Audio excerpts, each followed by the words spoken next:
कल से लेकर अब तक की जो सबसे बड़ी डेवलपमेंट है वो ये है कि कल ही पता चल गया था आपको हारिस रऊफ अब एशिया कप में पाकिस्तान टीम के साथ नहीं होंगे। नसीम शाह को भी कल अनफॉर्चुनेटली इंजरी हुई है जिसकी वजह से सवालिया निशान क्रिएट हुए और उधर से रिप्लेसमेंट्स की बात होना शुरू हो गई कि जमान खान और शाहनवाज दहानी को बुला लिया गया है। क्या स्टेज है, किस स्टेजेस में है अभी तक ये पूरा ट्रांजिशन जो है, कब ये ज्वाइन करेंगे, क्या खेलेंगे नहीं खेलेंगे, पाकिस्तान क्रिकेट बोर्ड किस तरह राब्ता कर रहा है, ऑर्गेनाइजिंग कमेटी से बात कर लेते हैं। नुमाइंदे जूनियर सोहेल इमरान हमारे साथ मौजूद है। सोहेल, क्या चल रहा है इस वक्त वहां पर और क्या हमने रिक्वेस्ट कर दी है कि हमें रिप्लेसमेंट्स करनी है और क्या स्टेटस है नसीम शाह और हारिस रऊफ की इंजरीज का?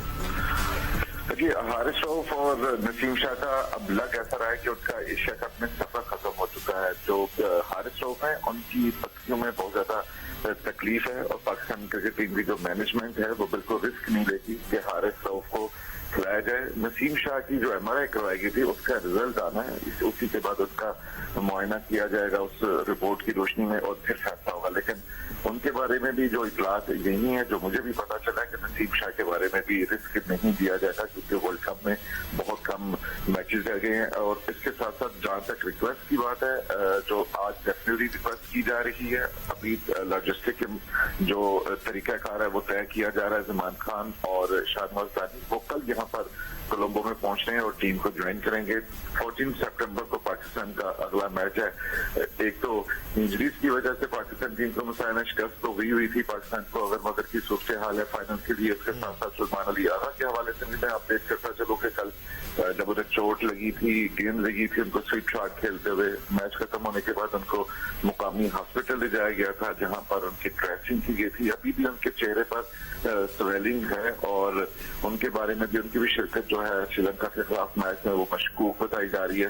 साउथ शकील को जो है वो मिडिल ऑर्डर बैटिंग में आजमाया जा सकता है। इसके साथ साथ आज यहाँ पर होटल में जहाँ पर पाकिस्तान टीम ठहरी हुई है वहीं पर पाकिस्तान क्रिकेट बोर्ड की मैनेजमेंट कमेटी के जो चेयरमैन है विकास तो वो भी वहीं पर ठहरे हुए हैं। उनकी खिलाड़ियों से जो सीनियर खिलाड़ी हैं जिनमें कप्तान बाबर आजम भी है उनसे उनकी मुलाकात हुई और उन्होंने हौसले बढ़ाए हैं और उनको मोटिवेट किया है कि आप एक फाइट करते हुए दिखाई दें और पिछले 2-3 माह से आप मुसलसल जीतते हुए आ रहे हैं। एशिया कप के बाकी मैचेस में भी आप कामयाबी हासिल करेंगे। इस तरह की एक उनको टॉक उनके साथ उन्होंने की और उनका टीम का जो है वो मोराल बुलंद करने की कोशिश की। आज टीम का बेस्ट है यहाँ पर और कल पाकिस्तान क्रिकेट टीम अपने अगले मैच से पहले यहाँ पर ट्रेनिंग करेगी।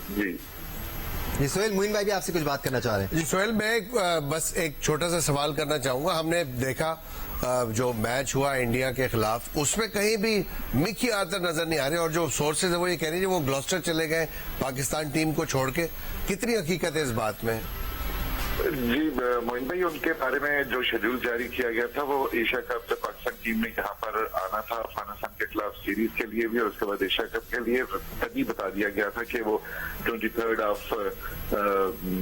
अगस्त को ज्वाइन करेंगे पाकिस्तान टीम को और अफगानिस्तान के खिलाफ सीरीज का एक मैच था उसमें मौजूद थे। फिर वो 3 तारीख तक यहाँ पर रहे थे, इंडिया के मैच तक वो यहाँ पर रहे थे, उसके बाद वो वापस चले गए थे। अब मिकी आर्थर के बारे में जो टीम डायरेक्टर है उसके बारे में पाकिस्तान क्रिकेट बोर्ड ने यही ऐलान किया हुआ कि वो वर्ल्ड कप के लिए स्क्वाड को ज्वाइन करेंगे और टीम के हमरा इंडिया में मौजूद होंगे वर्ल्ड कप के लिए।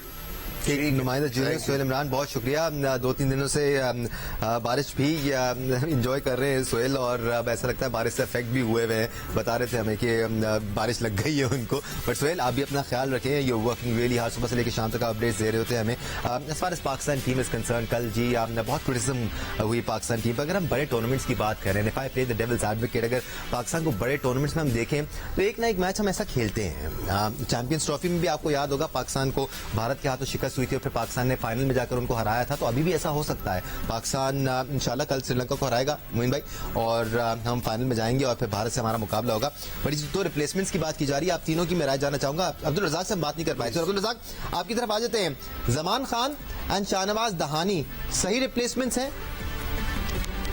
डेफिनेटली जमान खान की हम पहले ही बात कर रहे थे, उसको टीम के साथ आना चाहिए। और ये कि अभी जो आपके पास वहाँ मौजूद है जैसे वसीम जूनियर है उनको भी अपॉर्चुनिटी देनी चाहिए। ये नहीं अच्छा इम्पैक्ट नहीं पड़ता कि आपके पास एक बॉलर मौजूद है और दूसरे बॉलर को आप रिप्लेस करते हैं तो फिर वो ये इम्पैक्ट अच्छा नहीं है मोहम्मद वसीम जूनियर के लिए। अगर आप समझते हैं तो मोहम्मद वसीम जूनियर को चांस देना चाहिए। जमान खान के साथ अगर दोनों ये खेलते हैं तो बड़ा अच्छा होगा। और अब फर्स्ट ऐसा लगता है मोइन के मोहम्मद वसीम जूनियर को ही दी जाएगी, प्रॉब्ली जमान खान के साथ। शाहनवाज दहानी रिसेंट टाइम्स में इतना खेले नहीं है पाकिस्तान के लिए। बिल्कुल रजाक ने बात तो ठीक की है, क्योंकि जो भी बेंच स्ट्रेंथ पे होता है वो बेस्ट होता है उससे, और वही जो फर्स्ट घर ऑप्शन बैठा होना चाहिए, जो घर बैठा होता है। बिल्कुल बिल्कुल। तो उनका चांस पहले बनता है, उनको खिलाना चाहिए। नेक्स्ट फिर आप कंडीशंस भी देखेंगे। लेकिन अभी जो मैंने सोहेल इमरान से सवाल किया था, ये बड़ा तशवीशनाक सवाल है। किस तरह के ये डायरेक्टर क्रिकेट है जो नेशनल टीम को छोड़ के अपनी डोमेस्टिक क्रिकेट में जो है वो कोचिंग कर रही है।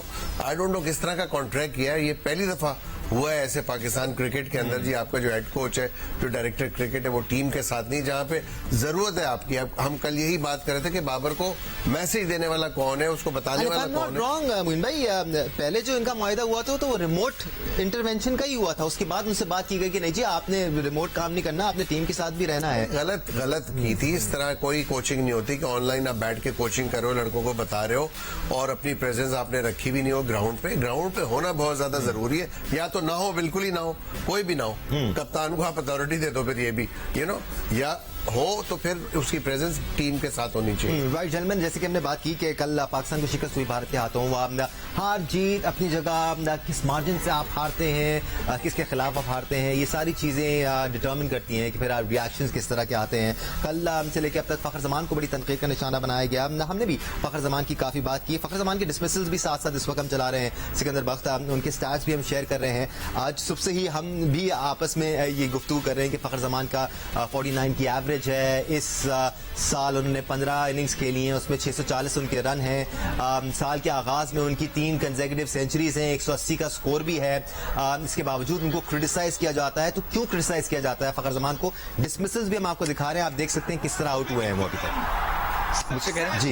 ये तो जो स्टैट्स होते हैं ना वो अपनी जगह पे होते हैं, मगर हम तो, मैं एज अ क्रिकेटर मैं इन पर बिलीव नहीं करता कि सिर्फ स्टैट्स को पकड़ के बैठ जाएं। आपकी स्क्रीन पर इस वक्त फखर जमान के लास्ट 5 इनिंग्स भी हैं। पे गिर रही हो, ऑफ स्टंप पे गिर रही हो, आउटसाइड द ऑफ स्टंप, ये 3 फिंगर्स होगी ना मेरे, ये मिडिल स्टंप है, ये लेग स्टंप है, और ये ऑफ स्टंप है, और ये आउटसाइड द ऑफ स्टंप है। पैर उसका गिरता ही लेग स्टंप पे। अब ये और ये खेलने चला जाता है इधर, पैर इधर गिरा हुआ है। ये बहुत बड़ा फॉल्ट है। मगर जब तक वो आप फ्रेश होते हैं, आपकी आंखें अच्छी होती हैं, आप वो शॉट्स खेल रहे होते हैं, सब कुछ नजर नहीं आता। मगर जब आप फेल हो रहे होते हैं, आपसे रन्स नहीं हो रहे थे, ये चीजें नजर आनी शुरू हो जाती हैं। तो इसमें कोई ऐसा मुजायका नहीं, इसमें लड़ने झगड़ने की बात नहीं है। एक लड़का बहुत अच्छा रन्स करते हुए आया, सब कुछ है, मगर 5 इनिंगों में फेल हो रहा है, तो then we going to concern हो जाता है ना कि क्यों फेल हो रहा है। तो खासतौर पर अगर आपके पास ऑप्शंस मौजूद हों। बिल्कुल ऑप्शन है आपके पास। फखर की जो टेक्निक है ना, वो मुझे ऐसा लगता है वो फ्लैट पिचेस का बैट्समैन है, जहां गेंद मूव हो रहा होगा, क्योंकि उसका फुटवर्क नहीं है और वो हर गेंद को कोशिश करता है पुश मारने की। टेक्निकली अगर देखा जाए, कंपैरिजन अगर हम करें, तो अब्दुल्ला शफीक ऐसी सिचुएशन में बेटर टेक्निक वाला प्लेयर है, जो बॉल के ऊपर पूरी कमांड रखता आता है in the line of the ball. Where as Fakhar को हमने कहीं भी नहीं देखा श्रीलंका में, जितने भी मैचेस हुए हैं, बहुत दूर दूर से खेल रहा है, स्विंग बॉल समझ नहीं आ रही, खेली नहीं जा रही उससे। टेक्निकल बहुत बड़ा उसका फॉल्ट है। फ्लैट पिच होगी, अब यही फखर आपको बहुत बड़ी बड़ी इनिंग्स भी खेल के देगा जहाँ कंडीशन उसको सूट करेंगी। तो ये कंडीशंस वाले प्लेयर मुझे लगते हैं ये टेक्निकल फॉल्ट है उनका, उनको बहुत सीरियस इस पे आगे वर्ल्ड कप है, वर्ल्ड कप में मैं नहीं समझता कि इतनी कोई प्रॉब्लम होगी फखर को, बिकॉज के इंडिया के सर्फेसेस बहुत फ्लैट है, वहाँ बॉल बल्ले पे आती है। तो ये एक पीरियड है, इस फेज से आई होप कि एक आधा वो 50-60 रन कर देंगे तो कॉन्फिडेंस बिल्डअप हो जाएगा बिफोर द बिग टूर्नामेंट। ठीक है, हम इशू डिटरमिन करना चाह रहे हैं अब्दुल रज़ाक, टेक्निक का मसला है या फॉर्म का मसला है फखर जमान? देखिए, जैसे हम सब बात कर रहे हैं, टेक्निकल तो प्रॉब्लम उसको पहले दिन से उसकी टेक्निक जो थी वो जिस तरह की इंटरनेशनल क्रिकेट के स्टैंडर्ड के मुताबिक होती वो ऐसी नहीं है। जैसे पास्ट में सईद अनवर की थी आमिर सुहेल की थी, हमारे ओपनर थे, तो वो बिल्कुल टेक्निकल बड़े साउंड थे।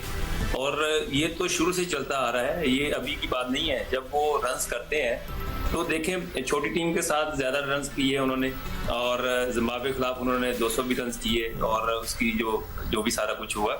तो वो प्लेयर ऐसे हैं कि जहां डेड पिच होगा, कंडीशन वाइज उनको सूट करेगी, वहां पे वो हिट कर लेते हैं। जहां बहुत तरह मूव होगा, जैसे मोइन भाई ने कहा, वो तो इसमें कोई राय है ही नहीं, क्योंकि उसकी टेक्निक है ही नहीं उसकी।